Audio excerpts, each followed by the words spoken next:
크립토 시장을 면밀하게 들여다보는 시간. 안녕하세요. 오늘의 코인 진행의 권지영입니다. 월요일이 시작됐습니다. 한 주를 조금 활기차게 시작을 해야 되는데 우리 시청자분들은 조금 착잡한 마음이 드시지 않을까라는 생각 듭니다. 금요일부터 나타났었던 하락이 지금까지도 이어지고 있다 보니까 막막함이 조금 앞서시죠. 여기까지 내려왔으면 이제는 올라가겠지라는 생각이 들다가도 여기서 더 내려가면 어떡하지 걱정도 되실 것 같습니다. 이따가 전문가님과 시장과 관련된 얘기 아주 자세하게 나눠볼 예정이니까요. 끝까지 집중해 주시기 바랍니다.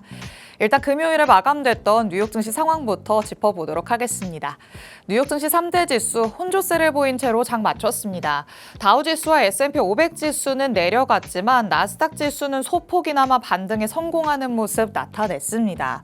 최근에 고평가 논란으로 하락세를 보이던 기술주들 일부에 저가 매수세가 유입됐는데요. 엔비디아의 주가는 1.7% 상승했고요. 전날 6% 넘게 급락했던 팔란티어 역시 1% 오르면서 반등에 성공했습니다. 하지만 아직까지는 기술주 전반이 명확하게 반등에 성공했다라고 보기에는 어려운 흐름입니다. 기술주들의 향방을 가르는 주요 이벤트, 단연 엔비디아의 실적 발표를 들 수 있을 텐데요. 그런데 또 엔비디아를 향한 기대가 늘 높죠. 이 높은 기대를 뛰어넘는 실적과 실적 전망치까지 내놓을 수 있을지는 조금 더 지켜봐야 될 것 같습니다. 자, 그럼 크립토 시장에는 어떤 얘기들이 있었는지 헤드라인 통해서 만나보도록 하겠습니다. 현재 시장을 짓누르고 있는 금리 인하 가능성과 관련된 얘기부터 비트코인의 향후 전망 같이 짚어보도록 하시죠. 첫 번째 내용 열어보도록 하겠습니다. 자, 우리 시장은 늘 금리 인하에 목말라 있죠. 얼른 유동성이 공급돼서 시장이 조금 더 활기를 되찾았으면 좋겠다. 지금 또 더욱더 절실하게 그런 생각이 드는데요. 우리의 바람과는 조금 다른 양상이 펼쳐지고 있습니다. CME 패드워치로 알아보는 12월 금리 인하 확률, 지난주까지만 해도 65% 정도를 가리켰던 확률이 이제는 50% 밑으로 내려가서 44%를 가리키고 있습니다. 이제는 금리 동결에 더 무게가 실리고 있다는 게 되겠죠. 연준의 기조에도 다소 변화가 나타나고 있는데요. 이전에는 물가 안정보다 고용 악화에 조금 더 초점을 맞추면서 이에 대응하기 위한 움직임을 보였다면 조금씩 인플레이션 확산에 대한 우려감을 내비치기 시작했습니다. 여러 경제 데이터들도 발표가 이뤄지지 않다 보니까 연준이 조금 더 신중해질 수밖에 없는 상황은 맞아 보이기는 합니다. 우선 순차적으로 발표될 고용 보고서 등의 내용들을 우리도 조금 주시해 봐야 될 것 같고요. 이후로도 이어주는 연준 위원들의 발언에는 어떤 뉘앙스가 녹아들어 있는지까지 꼭 체크를 해봐야 될 것 같습니다. 자, 그럼 두 번째 내용으로 넘어가 보도록 하겠습니다. 이번에는 비트코인과 관련된 얘기 나눠보도록 할 텐데요. 비트코인의 가격이 92,000달러대까지 내려갔다가 지금 소폭 올라온 모습이기는 합니다. 그런데 반등의 흐름이 더 이어지지 못하고 비트코인은 겨울에 접어들 것이다. 이런 분석이 나오고 있습니다. 이런 의견을 낸 분석가 알리 마르티네즈는 이 비트코인의 주기를 근거로 제시를 하고 있습니다.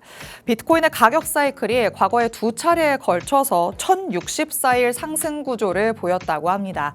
2015년, 2017년 그리고 2022년에 바닥을 다지고 나서 정확히 1064일이 지났을 때 고점을 찍었다는 거죠. 이 2022년부터 시작됐던 1064일 상승 구조로 올해 또 신고가를 경신한 모습이 나타났기 때문에 지금의 조정 흐름이 단순히 단기적인 조정이 아니라 시장 전반에 겨울로 들어서는 초입 구간에 들어선 것이다. 이런 얘기가 나오고 있는 겁니다. 이런 의견 외에도 현재 하락이 단순한 단기 조정이 아니다. 이런 분석들은 더 더해지고 있습니다. 최근에 나타난 하락으로 단기 보유자들의 한 80% 이상은 지금 손실 구간에 있는 상태라고 합니다. 이런 단기 보유자들의 매도세가 시장을 한 단계 더 내려앉히고 있다는 얘기가 될 텐데요. 몇 년 후를 내다보는 장기적인 관점은 조금 별개의 얘기가 되겠지만 일단은 단기적으로 봤을 때 긍정의 내용보다는 부정의 내용이 더 많이 나오고 있다는 거 우리가 염두에 두면서 전략을 세워봐야 될 것 같습니다. 자, 이렇게 살펴볼 수 있는 이슈 두 가지 만나봤습니다. 실시간 시장 분위기 한번 확인해 보시죠. 자, 전일 이 시간 대비해서 여전히 하락세 그려내고 있습니다. 비트코인의 가격 전일 이 시간 대비해서도 0.5% 넘게 하락하면서요. 현재는 94,000달러대에서의 움직임 보여주고 있습니다. 그래도 92,000달러대까지 내려갔다가 현재는 95,000달러를 바라보고 있기 때문에 여기에서 딛고 올라가는지 오늘 안에 조금 흐름을 살펴봐야 될 것 같습니다. 그리고 이더리움도 0.8%가량 하락하면서 현재는 3,000달러에 가깝게 내려가고 있는 모습이죠. 이더리움도 이 알트코인의 대장으로서 움직임을 조금 더 면밀하게 들여다봐야 될 것 같고요. XRP가 그나마 조금 오름세를 보여주려는 힘을 보여주고 있습니다. 전일 이 시간 대비해서는 1% 넘게 오르고 있네요.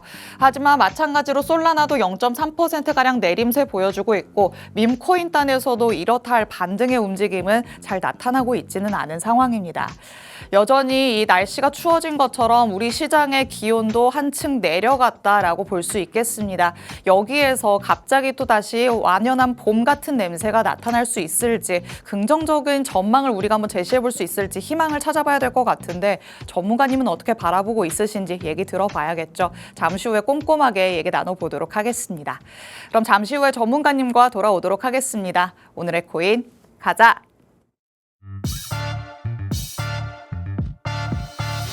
월요일 오늘의 코인 본격적으로 출발해 보도록 하겠습니다. 저희 방송 55분까지 진행될 예정인데요. 저희 방송 끝나고 나서도 시장과 관련된 이슈들 계속 업데이트 받고 싶다라는 분들을 위해서 정보방이 마련되어 있습니다.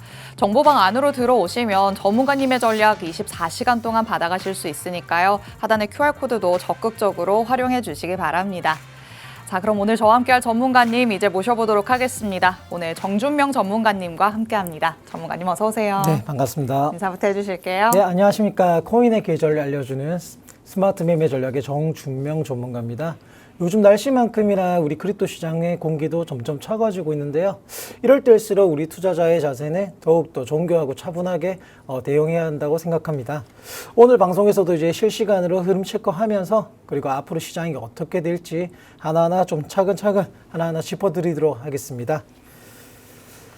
네, 월요일인 만큼 저희도 활짝 웃으면서 방송을 하고 싶지만 지금 시장의 분위기가 그렇지 않다 보니까 전문가님께서도 조금 침울하다라는 생각이 들기는 합니다. 그래도 이럴 때 우리가 어떤 긍정적인 포인트를 잡아볼 수 있을지 아니면 조금 더 경각심을 가져야 되는 포인트들은 어떤 게 있을지 명확하게 짚어봐야겠죠. 전문가님과 얘기 나눠보도록 할 테니까요. 계속해서 집중해 주시기 바랍니다. 자, 일단 지금 시장에 나타나고 있는 이 하락과 관련돼서 한번 얘기를 나눠보려고 합니다. 우리가 기다렸었던 셧다운이 종료가 됐잖아요. 그런데 그 이후에 오히려 더 밑으로 내려가는 모습이 나타나고 있거든요. 전문가님 어떻게 보고 있으실까요? 네, 맞습니다. 지금 미국 셧다운 종료 후에 비트코인은 오히려 상승보다는 계속적으로 하락을 하면서 네. 이제 100일선마저도 좀 이탈을 했던 상황입니다. 일단 비트코인 차트 먼저 설명드리도록 하겠습니다. 일단 비트코인이 드디어 중장기 추세선인 100일선을 명확히 이탈했습니다. 과거 세 차례 조정에서도 이 라인을 지켜가며 상승을 이어갔지만 이번엔 명확하게 이탈을 하였고요. 이제 시장의 핵심은 단 하나입니다. 95K, 92K를 지켜주느냐. 네. 지금 95K도 좀 이탈했던 상황이고 그래도 92K는 아직까지 지켜주고 있는 모습인데 그쵸. 이제 제일 중요한 최후의 방어선은 92K입니다.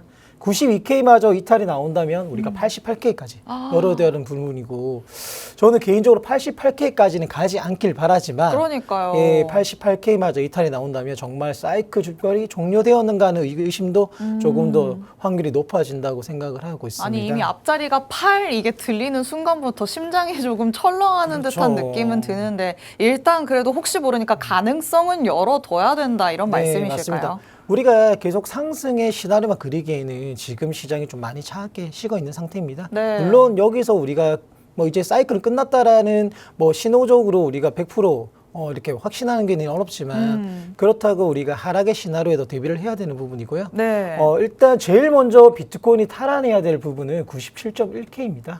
예, 97.1K를 좀 돌파돼야 되는 상황이 나오는 부분이고요. 그리고 두 번째로 관문이 100K.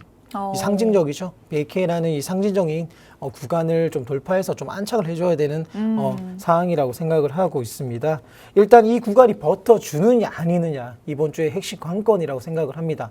또 이번 주에 또 지금까지 미국 셧다운 동안 이게 밀려있던 경제 지표들이 많이 준비되어 있습니다. 네. 이제 여기에 대한 불안감도 있는 부분이고 일단 이제 금리 인하도 우리가 생각했던 것보다 많이 좀 하락을 했던 상황이고 네. 이제 이번 주에 발표될 지표들이 어떻게 나오는지 좀 상세하게 우리가 집중해야 될 필요가 있다고 생각합니다. 자, 그리고 이제 비트코인 이후로 제가 리플 XRP에 대해서 좀 준비를 해왔습니다. 우리 투자자분들이 가장 관심 있어하는 네. 코인이기도 하잖아요. 그런데 정말 답답한 흐름을 역시나 보여주고 있는데 그래도 아까 오프닝에서 만나봤을 때는 XRP는 조금은 반등하는 모습이 나타나더라고요. 예, 그래도 지금 이제 리플 같은 경우는 이제 13일 자동적으로 ETF가 이제 승인이 되어 있는 상태예요. 네. 하지만 많은 분들이 리플이 ETF가 승인이 되고 나서는 상승을 해줄 거라고 많은 분들이 좀 기대를 했을 맞아요. 겁니다. 하지만 제가 전에도 말씀드린 바 있지만 ETF가 된다고 해서 무조건 가격적으로 뭐 상승이 나와야 되는 건 아니에요. 비트코인도 과거에 ETF가 되고 나서 한두 달 정도는 오히려 조정이나 횡보를 했던 부분이고 이더리움도 마찬가지고요. 솔라나 역시 지금 ETF 이후로 좀 가격이 계속 하락하고 있지 그쵸. 않습니까? ETF란 건 결국 우리가 상품적인 부분이고 ETF는 이제 좀 더 안정적인 이런 부분에 대해서만 상품적으로만 좀 접근을 해야 되는 부분이고요. 이제 ETF 우리가 ETF가 되고 나서는 이제 순유입, 순유출 여기에 대해서 데이터를 좀 따져봐야 되겠습니다. 어느 정도 데이터가 어떻게 쌓이는지를 조금 확인한 다음에 시장이 반응할 것이다 이렇게 봐야 되는 네, 건가요? 맞습니다. 그래서 리플적으로 제가 차트적으로 좀 설명을 드리도록 하겠습니다. 현재 상황은 3,350원, 3,400원의 지지가 조금 이탈이 나오고 있는 상황이고요. 지금은 하락의 압력이 강하다라고 생각을 하셔야 됩니다. 물론 리플뿐만 아니라 전체적으로 시장 자체가 하락이 좀 강한 상태고요. 그렇죠. 이제 일단 리플은 이제 예상적인 흐름을 봤을 때 저는 3,100원 리테스트를 생각을 하셔야 된다고 말씀드리고 싶습니다. 물론 제가 생각을 하라고 말씀드린 거지 무조건 3,100원을 갈 거다라는 건 아닙니다. 하지만 우리는 시장이 하락을 할 건지 상승할 건지 우리는 확신하기는 어렵습니다. 네. 다만 항상 시나리오를 열어두고 대응을 하셔야 되는 부분이고 지금은 더욱더 리스크에 신경을 쓰셔야 된다고 말씀드리고 싶습니다. 일단 리플은 3,100원 테스트 혹시라도 3,100원마저 이탈이 된다면 2,950원까지 열어둬야 되는 부분이고 일단 3,350원에서 3,400원 지금 기술적 반등은 가능하지만 4,000원, 3,900원에서 4,000원을 돌파하기 전까지는 아직 추세적으로 강하다라고 판단하기는 조금 어려운 부분입니다. 일단 제일 중요한 부분은 비트라든지 시장이 하락을 하는데 리플만 상승을 하진 않습니다.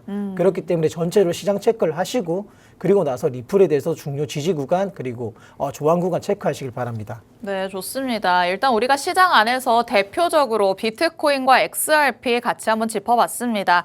비트코인의 가격이 92,000달러대까지 내려왔다가 그래도 95,000달러 가깝게 근접했다라는 거 앞서서 만나봤었죠. 여기에서 더 딛고 올라가는 게 가장 중요하다. 전문가님께서도 이렇게 바라보고 있으십니다.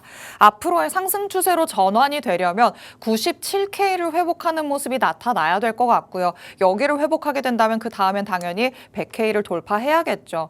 우리가 비트코인을 바라보면서 10만 달러는 이제 아주 탄탄한 지지 라인이다 이렇게 생각을 해오기도 했었는데 이게 무너지고 나니까 다시 한번 10만 달러가 아득하게 느껴지기는 합니다. 지금 자리를 잘 지켜주느냐가 관건이 될 것 같죠. 여기에서 만약에 92K가 무너진다면 88K도 열어둬야 될 수 있다. 전문가님이 이렇게도 짚어주셨으니까 이런 의견들도 참고를 해보시면 좋을 것 같습니다. 그리고 XRP도 마찬가지의 흐름 보여주고 있습니다. 현재 지지 라인을 어느 정도는 이탈을 한 상태이기 때문에 여기에서 잘 지켜주고 3,350원에서 3,400원을 돌파하는지 이 여부가 가장 중요하겠죠. 일단 향후 며칠 동안의 흐름을 지켜보시면서 이 라인을 돌파하는지부터 먼저 체크를 해보시면 좋을 것 같습니다. 자, 이렇게 비트코인 그리고 XRP 만나봤습니다. 사실 우리가 알트의 불장을 기대하면서 항상 도미넌스를 살펴보고는 했는데요. 지금 시점에서의 도미넌스는 그럼 어떻게 되어가고 있는지도 간략하게 짚어보도록 하겠습니다. 자, 일단 지금 너도 나도 내려가고 있는 시장이기 네. 때문에 이 안에서 비트코인의 지배력을 따지는 게 과연 의미가 있을까 이렇게 생각하시는 분들이 있을 것 같거든요. 네, 솔직히 지금 현재 상황에서는요. 도미넌스가 우리가 전에보다는 조금 집중을 하기에는 그렇죠. 뭐 크게 의미는 다른 없지만 신경 써야 될 게 너무 네, 많잖아요. 맞습니다. 일단은 비트코인이 상승을 해줘야 되는 부분이고 일단 도미넌스가 좀 하락을 하더라도 어차피 시장이 전체적으로 빠진다면 네. 알트들 또한 힘을 못 쓰는 상황이고요. 맞아요. 그래도 그나마 비트코인이 상승하기보다 하락을 해줘야 BT에 비해서 좀 하락폭이 조금 더 적어질 수밖에 없는 부분이고요. 지금 이미 우리가 이제 알트코인들을 네. 여러 알트코인들 살펴본다면 몇몇 알트코인을 제외하고는 솔직히 너무나도 작년보다도 더 밑으로 내 전저를 찍고 있는 코인들도 상당히 많아요. 네. 그렇기 때문에 지금은 알트코인들이 힘이 너무 없다. 그렇다고 이게 바닥권이라고 우리가 뭐 섣불리 판단하기도 어렵다. 지금 알트코인이 그나마 버텨주는 코인들도 보면 이미 전저를 찍었기 때문에 네. 더 이상 빠질 구멍이 없어서 오. 그렇게 보이는 것뿐. 일단 지금은 좀 시장을 보수적으로 접근하되 절대로 우리가 바닥권이라고 미리 판단하고 접근하시지 말라고 저는 꼭 당부드리고 싶습니다. 우리는 바닥권을 알 수가 없습니다. 그렇기 때문에 항상 시장 흐름을 체크하시고요. 그러고 나서 도미너스 흐름이라든지 그리고 메이저 코인들의 흐름들을 꼭 체크하시면서 알트코인들 특히 매수를 하시더라도 접근해 보시길 바랍니다. 네, 좋습니다. 전문가님께서 원래 우리랑 같이 도미넌스를 살펴보려고 하셨는데 이 간밤에 또 하락 흐름이 계속해서 이어지다 보니까 지금은 도미넌스보다 신경 써야 될 게 더 많다라는 얘기를 해주신 겁니다. 일단 알트코인 단에서는 더 큰 폭의 하락들이 나오고 있다는 거 알고 있으시겠죠. 그나마 메이저 코인들의 낙폭이 상대적으로 선방하는 꼴이 되고 있는 상황입니다. 이렇게 흔들리는 시장 안에서는 중소형 알트코인보다는 단연 메이저 코인들을 더 살펴보는 게 좋다는 것까지 염두를 해 두셔야 될 것 같고요. 그렇다면 지금 시장에 나타나는 하락의 원인이 도대체 무엇인지 같이 한번 더 들여다보도록 하겠습니다. 아까도 잠깐 셧다운 얘기를 하기는 했었지만 셧다운 종료를 우리가 기대를 하면서 그 다음에는 정부의 지출도 재개가 될 거고 시장의 유동성이 공급되겠다 이런 부분을 기대를 했었던 거잖아요. 네, 맞습니다. 지금 왜 반대로 가고 있을까요? 오히려 제가 미국 셧다운 종료와 그리고 비트코인 하락에 대해서 제가 간단하게 5가지를 정리해서 만들어 보았습니다.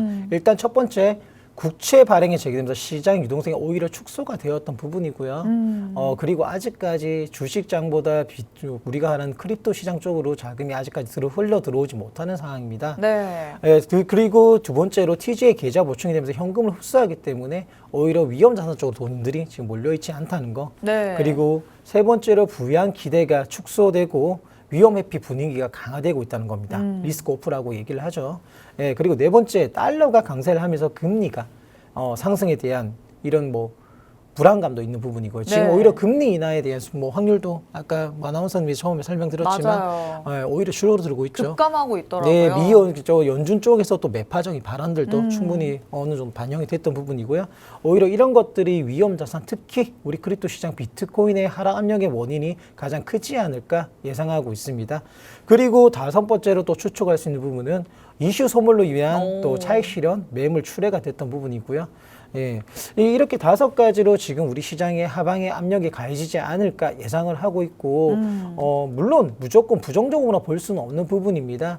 우리가 주식시장도 계속 좋지는 않았지 않습니까? 그쵸. 주식시장이 안 좋을 때 또 코인은 많이 상승을 했습니다. 물론 비트코인을 집중적으로 좀 상승을 했던 부분이고, 하지만 이제 우리가 지금이야 좀 많이 하락을 했다고 하지만 네. 아직까지 그래도 코인은 많은 상승률 기록하고 있고요. 분명한 건 저는 연말 쪽에는 그래도 좀 자금이 흘러 들어오지 않을까 생각은 하고 있습니다. 오히려 우리가 아는 재료들은 누구나가 종료 이후로 상승할 거다 예상을 했지만 항상 시장은 반대적인 경우가 많았고, 어차피 악재라는 거는 하락을 하기 때문에 악재에 대해서 계속 나오는 부분입니다. 네. 어제나 악재에 너무 흔들리지 마시고 항상 시장 흐름 체크하시면서 거기에 맞게 대응하시다 보면 분명한 건 오히려 이런 공포적인 하락이 우리에게는 또 다른 중요한 기회라고 또 생각을 합니다. 네. 그런 기획을 포착할 수 있게 늘 신경을 쓰셔야 된다고 말씀드리고 싶습니다. 좋습니다. 항상 이렇게 위기가 찾아왔을 때 이 위기를 잘 기회로 살리는 사람들도 있기 마련이죠. 우리가 그런 사람이 됐으면 좋겠다라는 생각이 들기는 하는데요. 항상 그래서 전문가님들마다 말씀을 하시는 게 리스크 관리 차원에서 현금 확보를 해둬야 된다라는 겁니다. 이렇게 시장이 하락할 때 우리가 대응을 할 수 있으려면 어느 정도 현금이 확보가 되어 있어야겠죠. 이런 부분들까지 잘 체크를 해보셔야 될 것 같습니다. 있습니다. 내 포트폴리오 안에 현금 비중이 어느 정도나 되는지 꼭 체크를 해보시고요. 더 하락이 나타날 가능성까지도 있기 때문에 이런 부분도 염두에 두시면서 대응 전략을 펼쳐보시면 좋을 것 같습니다. 셧다운과 관련된 시장 얘기 나눠봤습니다. 일단 비트코인 중심으로도 일단은 우리의 기대에 못 미치는 흐름이 나타나고 있고 알트코인 단에서는 조금 더한 흐름이 나타나기는 하겠죠. 하지만 알트코인은 전문가님이 또 어떻게 바라보고 있으실지 간략하게 짚어보도록 하겠습니다. 일단 비트코인이 내려갈 거라고 예상을 한다면 알트코인도 당연히 더 내려가기는 하겠지만 네, 여전히 알트코인 단에서도 12월쯤에는 그래도 살아날 것이다. 이렇게 보실까요? 네. 일단은 우리는 살아날 거다라고 저도 생각은 하지만 미리 준비는 하셔야 된다고 말씀드리고 싶고요. 지금 뭐 제가 알트코인 현재는 뭐 자료는 준비해왔지만 거기에 대해 중요한 건 아닌 것 같고 제가 간단하게 우리가 지금 준비해야 될 주목해야 할 알트 섹터만 5가지 간단하게 말씀드리겠습니다. 좋습니다. 예, 하락을 한다고 겁을 먹고 계속 움츠러 있기보다는 오히려 현명한 투자자의 자세는 지금 준비를 하셔야 된다고 말씀드리고 싶습니다.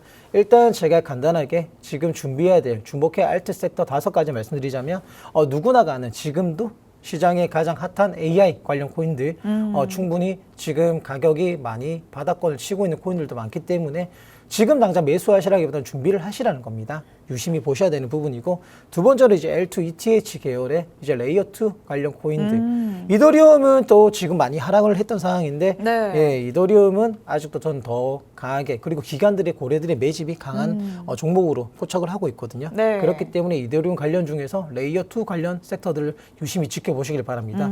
세 번째로 이제 블랙록 우리가 실물 자산 토큰 하나라고 하는 RWA 코인들. 예, 누구나가 다 알고 계시죠? 그쵸. 핫했던 코인이기도 하고 지금부터 좀 보셔야 되는 부분이고요. 그리고 스테이블, 이제 거래소 코인이나 이제 BNB 같은 이런 스테이블 코인들, 유동성 인프라 관련 코인들을 좀 지켜보셔야 된다고 말씀드리고 싶습니다. 마지막으로 우리가 아시아, 한국 테마. 우리 한국 시장이 생각보다 전 세계에서 많은 영향을 끼치고 있습니다. 우리 아시아, 한국 테마 코인들도 좀 눈여겨보셔야 될 것 같습니다. 네, 12월에 전반적으로 그래도 반등 흐름이 나타난다면 이 섹터들을 눈여겨보자라고 말씀을 하시면서 5가지 짚어주셨죠. 이와 관련된 더 자세한 내용들이 궁금하신 분들은 정보방 안으로 들어오시면 되겠습니다. 그리고 시장 안에서 더 특정적으로 우리가 살펴봐야 할 코인이 뭐가 있을지 전문가님께서는 늘 히든 코인 말씀해 주셨는데요. 여태까지의 히든 코인들 어떻게 흘러왔는지 짚어보는 시간 가져보도록 하겠습니다. 자, 지금 시장의 분위기가 좋지 않기 때문에 히든 코인들은 잘 살아있을까라는 생각은 드네요. 예, 간단하게 말씀드리겠습니다. 저는 지금 시장인 만큼 신규 히든 코인보다는 기존에 좀 제가 브리핑 드렸던 이제 히든 코인 2가지에 대해서 중간 브리핑만 드리도록 하겠습니다. 일단 월드코인, 제가 아까 AI 섹터들 눈여겨보시라고 말씀드렸습니다. 네. 월드코인도 지금 하락 추세긴 하지만 그래도 강한 지지 근처에 도달했던 상황입니다. 지금은 저는 매수도 충분히 괜찮다고 생각을 하고 있고 긍정적 시나리오로 970에서 990원 지지 유지 시 U자 반등 기대해 볼 만하다고 생각합니다. 그리고 목표가는 전에 말씀드렸던 대로 1250원, 1300원을 설정하셔서 단기적으로 접근하시길 바랍니다. 일단 대응 전략은 항상 분할 매수 전략으로 하시고 그리고 1120원 부근에서 지금 신규 들어가신 분들은 1차 익절 구간을 보시길 바랍니다. 그렇죠. 네. 그 다음에 하나 더 있었죠. 예, 두 번째 오픈레저 코인, 제가 저번 방송에서 이제 히든 코인으로 드렸던 코인입니다. 현재 흐름도 가격이 하락 추세의 말단 부분에서 지지 구간이 진입 중이지만 피보나치 구간으로 근처에 왔던 부분입니다. 거래량은 감소 중이지만 방향성은 대기 구간으로 지금 신규로 진입하셨을 때 1차 405원, 2차 445원, 그리고 3차 480원대 강한 저항이 있기 때문에 여기 일정 구간을 보시면 될 것 같습니다. 네, 좋습니다. 전문가님의 히든 코인들 중간 브리핑 들어봤습니다. 아직까지도 전략 유효하다라고 말씀을 하시니까요. 더 자세한 전략들은 정보방 안에 들어오셔서 받아가 보시기 바랍니다. 오늘 저희가 준비한 내용은 여기까지입니다. 본 방송에서 제공해드리는 정보는 투자 판단에 대한 조언일 뿐 해당 자산의 가치 또는 상승 하락을 보장하진 않는다는 점 유의해 주시기 바랍니다. 저희는 내일 이 시간에 다시 찾아뵙도록 하겠습니다. 시청해주신 여러분 고맙습니다.